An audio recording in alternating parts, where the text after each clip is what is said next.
Semifinal Friday at NSAA Girls State Basketball is loaded with Siouxland teams. We have 7 set to compete on the floor. That includes the 9 a.m. game, the 10:45 a.m. game, the 1:30 p.m. game, the 3:15 p.m. game, the 6 p.m. game, and the 7:45 p.m. game.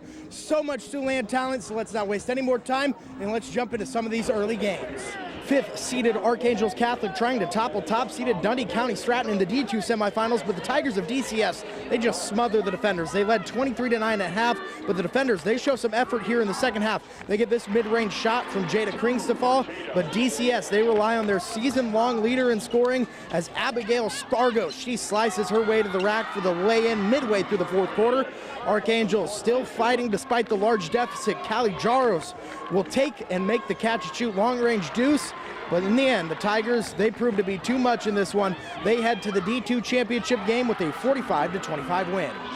Siouxland can still be represented in the D2 championship, as next up on the schedule is 6th-seeded Wynot, looking to pull the upset over 2nd-seeded Red Cloud in the other D2 semifinal.